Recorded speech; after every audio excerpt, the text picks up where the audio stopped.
Dialogar es encontrarse en un punto nuevo desde dos lugares diferentes. Te damos la bienvenida a El Bien Común, una conversación de muchos para hablar sobre conciencia empresarial y los desafíos del mundo que viene. Conduce Alexis Cami.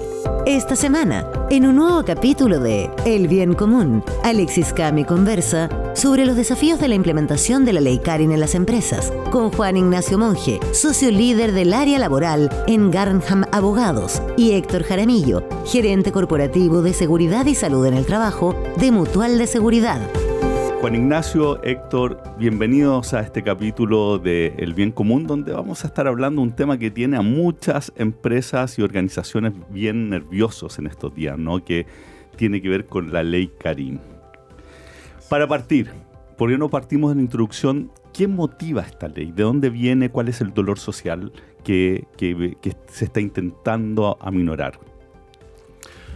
Mira, de lo que nosotros sabemos, ya, o lo que tenemos como contexto, es que Chile suscribió o ratificó este convenio 190 de la OIT y en forma bastante pionera hizo esta versión 1 o primera implementación relacionada con estos dos grandes temas, que son la violencia o las situaciones de violencia que sufren los trabajadores en los lugares de trabajo, en este caso específicamente a la violencia ejercida por terceros, clientes, proveedores, etc. Y en las situaciones de acoso laboral o sexual. Eso es lo que se reguló en esta ley. No obstante, y ahí el abogado nos puede ayudar, ya existían definiciones previas de acoso laboral y sexual, ¿sí? Claro, efectivamente, yo diría que el gran avance aquí, hay una regulación internacional, ¿cierto?, a la que Chile adscribe, y va tomando forma esta regulación y se junta, de alguna manera se acopla a esto el caso de Karin Salgado, ¿cierto?, que fue, quien... de donde el nombre de la ley viene, claro, que fue una persona que sufrió acoso laboral y que terminó quitándose la vida. Entonces, este caso como que se pegó muy bien con esta regulación y efectivamente te diría yo que, como decía Tito, aquí el acoso sexual ya estaba regulado y ya se investigaba. El acoso laboral ya tenía una definición, pero no se regulaba, o sea, no se investigaba. Y se modificó también aquello de que exigía una serie de actos para configurarse un acoso laboral. Y se agregó también la violencia de terceros, que era un hecho que siempre ha ocurrido, pero que no tenía cobertura legal de alguna manera. Entonces, yo diría que, en definitiva, esta ley, la novedad está en eso, y que cubre, podríamos decir, como las conductas más animales del ser humano que se dan en la empresa, ¿sí? Si nos fijamos, es el tema de la violencia y el tema sexual, ¿cierto? Y en eso estamos ahora, con todo este trabajo de implementación, de protocolo y de hallazgos, ¿cierto?, que nos tienen a todos pensando mucho y haciendo una mirada introspectiva de las cosas que suceden al interior de la empresa. Es claro que está apuntando hacia un objetivo que todos queremos en términos del ambiente de trabajo, pero la evaluación final de hoy día de ustedes, ¿esta es una buena ley? ¿Está pasada a algunos pueblos, como dicen, o está para el momento del país? Mira, yo te diría que desde el propósito, la ley lo que establece es prevenir el acoso laboral, sexual y la violencia. Desde el propósito está es una buena ley, es una buena iniciativa, una buena ley, y estamos todos de acuerdo que no queremos tener ni violencia, ni acoso laboral, ni sexual en los lugares de trabajo, ¿ya? Por lo mismo, la ley lo que establece es la obligatoriedad de las empresas de implementar medidas para identificar estas situaciones o identificación de peligro, evaluar los riesgos y hacer planes de trabajo para contener esto. ¿Ya? Eso es la metodología que utilizamos regularmente para gestionar los riesgos de accidentes o enfermedad del trabajo. Entonces, la ley pesca o toma esa misma metodología y dice, considere esto un riesgo más, ¿ya?, y abóquese o genere un plan de trabajo y un modelo de mejora continua con esto. Entonces, desde ahí es una materia conocida en términos de abordar un riesgo, ¿ya?, la metodología. Sin embargo, yo separaría, ¿cómo abordo violencia, por ejemplo, porque es de tercero? Si tenemos una oficina de atención de público, es bastante evidente que tenemos que generar medidas para que en ese lugar las personas no sean agredidas, etc. Pero es diferente esa aproximación cuando, por ejemplo, decimos, vamos a enfrentarnos ahora a evitar que exista acoso laboral entre pares, o entre jefaturas y dependientes, etcétera. Ahí, ¿qué es lo que tienes que identificar? Probablemente es una dinámica un poco distinta, ¿ya? Porque te enfrentas más bien a cómo se relacionan las personas, ¿ya? Entonces, esta ley también, y generó, de hecho, nuestro fiscalizador estableció una circular donde se genera una serie de definiciones de conductas, ¿ya? Incluidas las conductas normales de los lugares de trabajo, como por ejemplo feedback, evaluaciones de desempeño, etcétera, o instrucciones que son parte habitual de las relaciones laborales. Pero también estableció una serie de definiciones que tienen que ver más bien con las conductas, sobre todo las incívicas, le denomina nuestro fiscalizador, y la asociada al sexismo. Entonces, desde ahí, yo diría que lo que parte en esto, que es un complemento, es una normativa, es un elemento que se llama circular, que nos dice a nosotros cómo operar, ¿ya? Y ahí hace estas definiciones. Sin embargo, esas definiciones que están escritas necesitan traducirse a la realidad, po. Y ahí es que interpreto cada uno. Y ahí estamos todavía por ver cómo va a ir bajando, ¿no? Cómo se va a ir materializando. Claro, efectivamente, bueno, toda ley nueva viene cargada de unas muy buenas intenciones, ¿cierto? Y de una serie de definiciones que a la larga, judicialmente tal vez, en base a las sentencias de los tribunales, o tal vez en base a los reclamos de los trabajadores o los trabajadores que sean despedidas por acoso, estos conceptos van a ir tomando más forma. Hoy día, claro, efectivamente, la ley te da una definición. O sea, digamos que la ley define lo que es el acoso sexual, pero no te pone ejemplos, ¿ya? Los protocolos sí han dado ciertos ejemplos, pero nosotros, la experiencia que hemos tenido dando charlas de ley Karin, le hemos preguntado a la gente qué ellos perciben como acoso sexual, qué ellos perciben como acoso laboral, y surgen miles de respuestas, y también les preguntamos cómo abordar eso. Yo diría que el gran nudo a la larga va a estar, y quizás me estoy adelantando un poco a otro tema, pero yo creo que el nudo va a estar principalmente en el tema de cómo ser jefes y cómo ser empleados. Bueno, ahí tocaste un tremendo punto, y solamente para poner en contexto, nosotros desde el Observatorio de la Conciencia Empresarial creemos que generalmente las leyes llegan al final, al final de un proceso. Y esta ley en particular creemos que toca un elemento esencial de una transformación que está ocurriendo en la sociedad, que es muy profunda.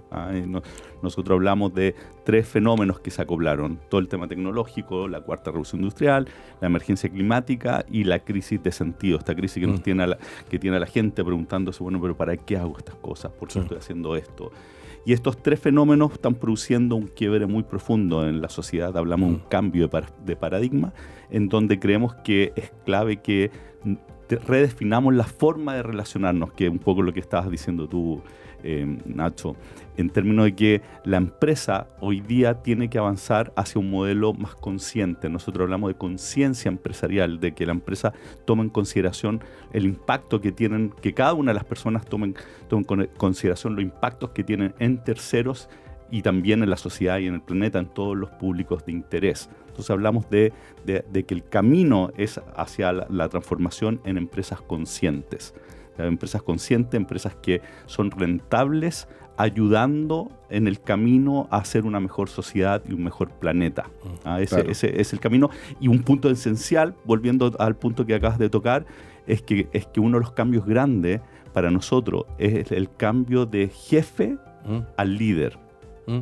Que necesitamos hacer ese movimiento que toca con los elementos que estabas diciendo tú, ¿no? Claro, de hecho, hace un rato, antes de entrar al programa, coincidíamos ahí con Tito que probablemente el nudo mayor sea ese, el tema del acoso laboral y el tema de la jefatura. ¿Tú tenías ahí algunas cifras más o menos que sí, mira, así como contextualizando cómo vamos en el primer mes de ejecución de esta normativa, está esta línea de acción que es evitemos tener esto, ¿ya? Pero cuando ocurren las situaciones, como comentábamos, está esta figura de la denuncia, o al empleador o a la dirección del trabajo. Pero también, junto con la denuncia, el empleador tiene que tomar algunas medidas, como por ejemplo, separar a las personas, asignarle a turnos distintos, y también ofrecerle una cosa que se llama atención psicológica temprana, ¿ya? Que son primeros auxilios psicológicos, y lo que nosotros hacemos en cada uno en la mutualidad respectiva a la que está afiliada el empleador. Entonces, lo que nosotros tenemos programas desarrollados para eso, que habíamos desarrollado previamente en el contexto de cómo había ido aumentando las situaciones de violencia, ¿ya? Y por lo tanto, esos programas lo que hacen es que se contactan con la persona afectada o que hizo esta denuncia y le ofrecen esta atención, ¿ya? En agosto hicimos 895 atenciones de ese tipo. Partió inicialmente un poco bien lentito, 10, 20 al día. En algún momento llegamos a tener como bien estable 50 diarios, en algún momento subió a 70 y después ahora está 40, 50 en las últimas semanas de agosto estuvo. Entonces, ¿por qué les comento eso? Porque en la práctica estamos viviendo, y recuerden que estas son denuncias y que gatillan investigaciones, por lo tanto, las primeras denuncias de los primeros días y que tienen 30 días para investigarse, aún probablemente no están todas resueltas. Entonces, lo que nosotros hicimos fue ofrecer atención como parte de un elemento, un modelo paralelo, que es la Ley de Accidentes de Enfermedad del Trabajo, donde recibimos estas denuncias, le damos la atención psicológica temprana. Muchos casos se resuelven con eso, no requieren mayor, porque requieren más bien procesar esto, capacidad que tenemos todos. Y algunas situaciones sí requieren más abordaje y eso en ese caso se deriva. ¿El sistema está preparado para...? En el caso nuestro sí, tenemos la capacidad para hacer eso. Ahora quizás para el tema de la investigación es una gran interrogante, porque recordemos que las personas pueden denunciar o ante la Inspección del Trabajo o ante la propia empresa, y ahí la empresa puede decidir investigar ella misma o derivar en la Inspección del Trabajo. Entonces, claro, quizás el tema sanitario, por decirlo de alguna manera, el tema salud, yo no me cabe duda que las mutuales tienen la capacidad de atender psicológicamente a las personas, hasta el momento, sí. No sabemos qué. Sí. Pero el tema de la investigación, yo no sé si hubo un aumento presupuestario para la Inspección del Trabajo para procesar, porque recordemos además que una vez que la empresa concluye la investigación, tiene que entregarle las conclusiones a la Inspección del Trabajo para que ésta las valide, que obviamente no va a ser una validación de fondo, sino que más bien de forma, creo yo, revisando que se haya respetado un debido proceso. Entonces, a ver, aquí... quizás la crítica de la ley, claro, es que tiene unas tremendas intenciones, pero no sabemos hasta qué punto vamos a ser capaces todos los actores, porque convengamos que en la empresa no somos investigadores. Quizás hay una alta expectativa de que estos procesos lleguen a una verdad absoluta y a veces el acoso ocurre... Esto requiere un departamento de investigación interno. Nosotros le estamos recomendando a nuestros clientes que le deriven la pega de la investigación a los abogados. Bueno, a veces no hacemos automarketing, digamos que los abogados... Porque los abogados somos... Van a subir harto las tarifas, el gasto en el mundo laboral. Mira, entonces hay un costo asociado tremendo a esto, y yo el otro día en una charla lo dije y me tiraron las orejas, pero yo creo que es cierto. La ley dice que cualquier conducta puede ser denunciada, pero si todo se denuncia, si todo es acoso, si todo es... vamos a reventar el sistema. Ahí tocaste otro punto que de hecho me gustaría hacer un doble clic, que no me dijeron si estaban la opinión sobre la ley, pero ya me imagino estos elementos que lo hacen más complejo, ¿no?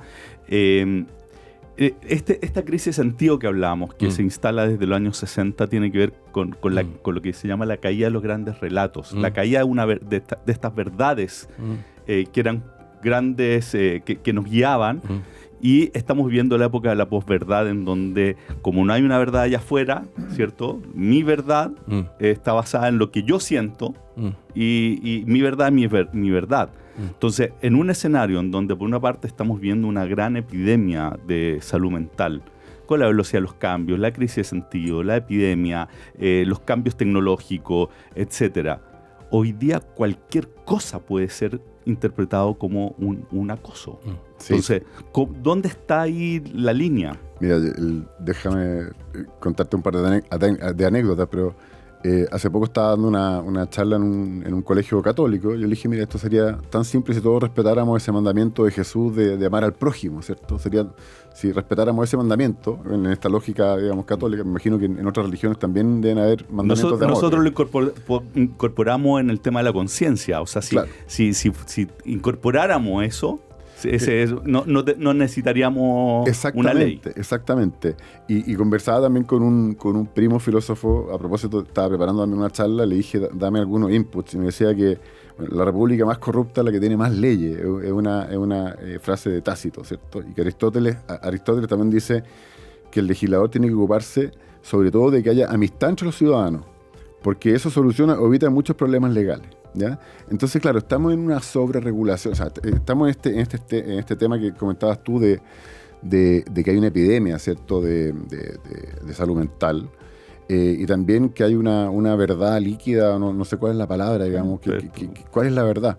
Nosotros lo que hemos hecho es preguntarle a la gente en las charlas que hemos dado qué conductas ellos sienten que se acercan al acoso laboral y al acoso sexual, y claro, empiezan a aparecer los abrazos apretados, el saludo. Hay gente que nos ha dicho, bueno, volvamos a saludarnos como en la época del COVID, con los codos. Lo que te decían antes también del tema de la forma de ejercer el liderazgo. Dígame una cosa, el ejemplo que acabas de dar, porque me recuerda a un caso que yo vi en una empresa en donde me decía la persona a cargo de limpieza y tenía muchas señoras así, y les llamaba mis viejitas, y con mucho cariño, tú ves el amor, me decía angustiada, no voy a poder decirle ya a mis viejitas. No voy a poder abrazarlas. Sí. Entonces, en una época en donde la soledad está siendo un tremendo tema en la sociedad, esto que viene a prevenir por una cosa, por un lado el acoso, que todos estamos de acuerdo, está poniendo al mismo tiempo una tremenda barrera para generar esos vínculos que hoy día en la sociedad se están perdiendo. Sí, mira, esta pregunta ha surgido en las capacitaciones también. ¿Qué pasa con los apodos? ¿Ya? En general... Sí, pues yo te iba a decir Tito y a ti Nacho, pero no sé si... Encantado. Eso puede hacer. Sí, de hecho, yo normalmente me presento y me digo, por favor, díganme Tito, porque es más fácil saber que me están hablando a mí, ¿ya? Mi papá se llama igual Héctor, entonces cuando nos decían Héctor, era igual, ¿con cuál le estás hablando? Entonces, yo creo que hay y quiero hacer el énfasis en un punto, es que nosotros tenemos qué personaje más icónico que Condorito, donde en Pelotillehue todo el mundo tenía un apodo. Claro. A lo mejor había alguna persona que tenía nombre, pero todos tenían apodo. Entonces, nosotros culturalmente usamos los apodos. Ese es mi punto, ¿ya? Ahora, sí creo que es importante que algunos apodos tienen una connotación negativa. Y lo que nosotros le hemos recomendado a las empresas es pregúntenle a las personas si ese apodo significa algo negativo para ellos, porque a lo mejor puede significar lo que tú mencionas. No, es todo lo contrario. Significa, por ejemplo, en la minería se dicen viejos, tradicionalmente. No creo que deban dejar de decirse viejos por pero una podría normativa. haber una denuncia por eso. Sí puede ser, pero yo creo que enfrentar la situación también es enfrentar el problema. Es decir, muchachos, por ejemplo, hay alguien que le molesta el apodo. Y si alguien que dice, sí, yo me molesta el apodo, me parece también legítimo que diga, bueno, díganme... ¿Puede hacer lo mismo Héctor. Con los abrazos, por ejemplo? Por ejemplo. Ya, yo creo que... puedes establecer como, bueno, estamos todos de acuerdo, vamos a seguir con los abrazos, vamos a seguir con los apodos, y que eso hay que dejarlo registrado. Mira, puede ser, pero ahora yo igual trataría de retomar un poco, bueno, lo que se está hablando, porque hoy día, claro, hay una creencia de que hoy día no se puede decir nada, no se puede hacer nada. O sea, a ver, el acoso sexual y el acoso laboral son conductas que tienen una serie de elementos, hay una definición un poco latera, digamos, pero en el fondo que son agresión u hostigamiento, en el caso del acoso laboral, que perjudiquen la situación del empleo y que causan un daño. Entonces, no hay que perder un poco el foco, o sea, que yo le siga diciendo viejo a los viejos, no es tan dramático. Ahora, si a una persona eso le afecta, bueno, ella podrá denunciarlo y el asunto... A ver, acá hay otra cosa que yo he sugerido también y también me han tirado la oreja. Hay miles de situaciones que van a tener que conversarse igual. Sí. Oye, porque quizás yo tengo una molestia con algo que me dijeron. Bueno, generemos canales internos antes de activar la ley para conversar las cosas. Yo diría que si queremos al sistema que funcione bien, bueno, tengamos una instancia de, oye, mira, ¿sabes qué más? La forma en que tú me dices las cosas no me agrada, o tu sentido del humor no me agrada, pero no convirtamos todo en una denuncia. Entonces, no perdamos el foco que las definiciones que da la ley son bien potentes y que no todo es acoso y que no todo es sin perjuicio de que, yo insisto, esta ley nos está dando la oportunidad de preguntarnos y de mirar nuestro liderazgo. En las empresas conviven distintas generaciones, gente de 50, 40, 30, de hecho, 20 años. Ese otro gran tema que vamos a tocar, pero solamente para recordar, estamos hablando con Juan Ignacio Monge, socio líder del área laboral en Ganham Abogados, y Héctor Tito Jaramillo, gerente corporativo de seguridad y salud en el trabajo de Mutual de Seguridad. Tocaste otro punto que para mí es tremendamente importante, que tiene que ver con las nuevas generaciones. Porque esto que estamos hablando, estas sensibilidades, las nuevas generaciones mucho más potentes, y además tomando en consideración de que están empezando a ingresar al mundo del trabajo las primeras generaciones que pasaron su pubertad en redes sociales. Claro. Que eso es un gran tema, porque históricamente la pubertad es un momento en donde los seres humanos aprenden en espacios de bajo riesgo a cómo solucionar diferencias, ¿cierto? Claro. Me quitaste la pelota, te pego y no arreglamos, listo. Pero pasar la pubertad en redes sociales, o sea, es la funa, es cualquier cosa puede ser tremendamente grande, y eso está haciendo que estén saliendo jóvenes, creciendo jóvenes que no saben bien cómo interactuar con otros. Y agrégale, pandemia. Y la pandemia. Que la pandemia, yo lo he vivido con mis propios niños, hasta uno mismo. La pandemia generó una tremenda cojera, digamos, emocional, porque estuvimos encerrados y nos faltó mucha interacción. Entonces, hoy día lo que estamos hablando es que la empresa tiene que tomar un rol en generar esos espacios de conversación. Yo creo que la empresa, si te fijas, la relación de un trabajador con una empresa es una relación bien formal. Es una relación entre una persona con nombre y apellido, con root, con datos de dónde vive, etcétera, y una institución que tiene también un nombre, un root y datos, y hay una compensación en relación a un trabajo, ¿ya? Entonces, ¿por qué parto por eso? Porque también creo que en el marco global, ¿ya?, esta relación bien formal, tenemos las opciones de decir, ¿sabes qué? Nuestra relación es robótica, formal, solamente yo entrego mi trabajo, me voy y se acabó. Creo que pocas personas piensan en el trabajo como esa relación mecánica. Con la crisis de sentido imposible. Entonces, lo que tú esperas en el trabajo es desarrollarte, ser feliz, pasarlo bien, hacer el trabajo, obtener tus remuneraciones, desarrollarte profesionalmente, personalmente, etc. Entonces, creo que tampoco podemos negar esa aspiración que tenemos todos respecto al mundo del trabajo. Tú lo que estás describiendo es el ambiente de una empresa consciente, sí, y que nosotros estamos buscando que ese es el camino. Sí, y probablemente lo que tenemos que, igual como aprendimos en el COVID, a vivir y trabajar con COVID, que es un poco lo que nosotros teníamos como lema, como mutual, para las asesorías que hacíamos a las empresas, tenemos hoy día probablemente un escenario distinto, ¿ya? Pero recuerden que unas cosas más sencillas que decimos en el COVID, mire, no se toque, ¿ya? No se toque la cara, no se toque y era súper difícil porque humanamente tú te acercas a una persona y tiendes a saludarla. De hecho, aprendimos durante generaciones que era muy descortés no saludar a una persona, ¿ya? Tuvimos que hacerlo en un piloto automático, o sea, en un proceso de aprendizaje, pero nuestro piloto automático nos llevaba a hacer las cosas que se temían como de riesgo, ¿ya? Como por ejemplo los besos en la cara. ¿Se acuerdan que, oye, no se podía hacer besos en la cara? Pero nosotros, latinos, siempre hemos hecho eso. De hecho, los gringos cuando vienen acá y nos acercamos a saludar son como más reticentes, salvo algunos que tienen la costumbre de hacerlo. Entonces, ¿por qué comento todo eso? Porque efectivamente tenemos un nuevo contexto, pero también seguimos siendo las mismas personas que queremos desarrollarnos en los lugares de trabajo, ¿ya? Y probablemente en este nuevo marco tenemos que decir, mira, sabes que no todo es acoso, como explicaba Juan Ignacio, porque efectivamente no todo es acoso laboral ni sexual ni agresiones, pero sí probablemente necesitamos hacer algunas cosas que son en esto de ser líderes bien, no sé si elementales, pero también bien fundacionales. Por ejemplo, en una capacitación de la ley Karen nos preguntaban, bueno, ¿le puedo decir a una persona que está mal en su trabajo? ¿Cómo das el feedback? Ya, entonces me dicen, mira, si tú me preguntas eso, yo te debería decir que no. Porque cuando tú le dices está mal, es un juicio. Pero si me preguntó específicamente un vendedor, me dijo, mira, creo yo, o te recomiendo, que en la reunión de seguimiento regular le digas, mira, tenemos 3 vendedores, cada vendedor ha vendido un 10, un 20, un 30%, y tú estás en la última posición de los 3. Esto es un reentrenamiento, esto requiere un recableado mental profundo, sobre todo para las antiguas generaciones que vienen de la historia de Happening con Hap, ¿cierto? Como... ¿Y por qué le decimos eso? Porque en lugar de tener un juicio de valor de su trabajo, le está dando datos objetivos, o sea, lo que tú pero que además puede gestionar, porque la persona puede hacer algo. ¿Qué hago yo si me dicen está mal? Me cuestiono mi todo. ¿Qué hago si me dicen tu desempeño es un 20% inferior al otro? Claro, tú estás diciendo que ojo que los juicios tengan que sean bien fundamentados y con mira a que el otro puede hacer un cambio en términos de la acción. Mira, complementando eso mismo, y esa es la parte que yo disfrutaba más de la ley Karen, que me salió de mi disfraz de abogado, digamos, o de mi traje de abogado, y me metí un poco en el tema más de esto, ¿no? De las relaciones interpersonales en la empresa.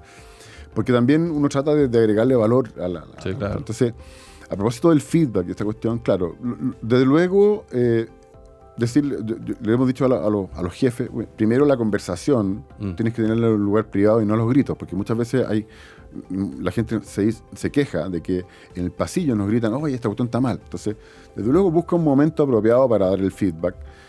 Segundo, sé claro en lo que tú quieres.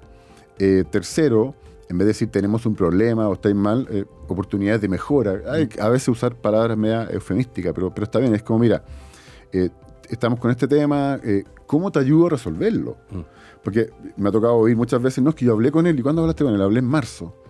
Pero bueno, y tú le has preguntado cómo va la cosa, le has ofrecido alguna herramienta, le has preguntado a él qué cosa le falta a él. Entonces, lo que te decía al principio, no sabemos ser jefes, sabemos hacer la pega, pero no sabemos ser jefes. Entonces, necesitamos ser líderes ahora. Necesitamos ser líderes. Ejercer liderazgo, de hecho, porque no es ni siquiera un tema de líder y no hay nadie más. Lo que de hecho, uno de los cambios profundos en términos de la evolución de la empresa, de lo que estamos planteando, tiene que ver que hoy día necesitamos modelos que son más redárquicos, ¿cierto? En donde cada quien pueda ser líder en algún ámbito, en alguna dimensión, cosa de ejercer el liderazgo más que decir, no, fulanito es quien manda. Sí. Mira, también creo yo, tú mencionaste en relación a estos cambios, una de las cosas que tenemos hoy día, que son un elemento que estamos hoy día obligados y necesitados a gestionar, son la continuidad. En el modelo del Happening con Jao antiguo, tú llegabas a la oficina, Canitrón nunca llegaba a la hora, claro, y te ibas de la oficina y se acababa el trabajo. Claro. ¿Ya? Y por lo tanto tenías una hora de entrada y una hora de salida. Hoy día tenemos una dinámica que muchas veces es que pareciera que el trabajo es permanente, ¿ya? ¿Por qué menciono esto? En estas mismas capacitaciones que decía, oye, pero pucha, es que yo necesito el informe, ya, pero el informe ¿es urgente? ¿Es importante? ¿Es prioritario? ¿Y qué es urgente? Por ejemplo, un servicio de urgencia puede ser algo que una persona va a fallecer. Necesita explicitar mucho más. En 20 minutos es distinto a que algo que requieres para la semana. Y si tú le empiezas a mandar correo a las 2 de la mañana, le mandas un WhatsApp a las 5 y después cuando llega le dices, oye, ¿cómo va? ¿Y qué es lo que necesita? No, el informe para la próxima semana. Es muy poco consistente con la importancia del problema, pero también con decir, ya, pues, pero ¿en qué momento estás manteniendo la dinámica que nos permite saludablemente complementar la otra parte de la vida, que es cuando no trabajo, cuando estoy con mi familia, cuando es importante que esté? Porque en este modelo de continuidad, cuando no logramos separar el trabajo, en el buen sentido, digo, y asignarle el tiempo a la familia, que es fundamental para al día siguiente poder asignar el trabajo. Mira, siempre se nos juntó ambos ámbitos durante la pandemia. Sí. Y tuvimos que aprender a generar un nuevo equilibrio. Les dije que pasaba rápido, se nos acabó el tiempo. Pero antes de cerrar, en pocas palabras, me encantaría que ustedes le dieran un mensaje a los líderes empresariales que están preocupados por la ley Karim, que no entienden. ¿Qué mensaje le darían en muy pocas palabras? Mira, yo brevemente, desde luego celebro que esto es una ley que se aplica tanto al sector público y al sector privado. Es de las pocas leyes que se aplica para todo. Así que aquí el Estado también está en esa misma línea. Así que este mensaje puede recurrir también, llegar también al Estado. Tenemos que hacer una introspección más allá de las definiciones legales. Tenemos que analizar cómo estamos siendo líderes, cómo estamos siendo compañeros de trabajo. Aprovechemos la instancia porque esta ley implica también conversar y oír a las personas de manera de que tengamos claridad de que hay cosas que molestan, hay cosas que desagradan y hacer convivir armónicamente. Y un poco también tomando lo que decías tú, hay un gran dolor que es relativo al contacto fuera del horario de trabajo, esos correos electrónicos que te los mandan en la noche o en la mañana, a última hora. Entonces, pero una cosa, uno los puede mandar y decir, oye, esto es para el lunes, pero claro, que no se dé. Pero los puede dejar programados para que salgan. O dejar programado, esa es la otra. Hay mucho que ordenar y mucho que limpiar y es una buena oportunidad esta. En 2 palabras. Mira, es un desafío, las empresas enfrentan regularmente desafíos y lo que nosotros enfatizamos se puede gestionar. ¿Ya? Esta ley también establece herramientas concretas de cosas que hacer, ¿ya? Tenemos que hacer todo eso, pero tenemos que hacerlo considerando que somos personas, ¿ya? Y que las personas necesitamos hacer cosas que son a veces no tan parametrizables con la consideración de que somos personas las que tenemos que... Nacho, Tito, muchas gracias por haber venido hoy día al Bien Común, y a todos ustedes los dejo invitados para la próxima semana, donde estaremos hablando otro tema de relevancia para el país y donde la empresa tiene mucho que decir. Así que hasta la próxima semana. Muchas gracias. Esto fue El Bien Común, una conversación de muchos, junto a Alexis Cami. Escúchanos también en la web de Pauta, www.pauta.cl.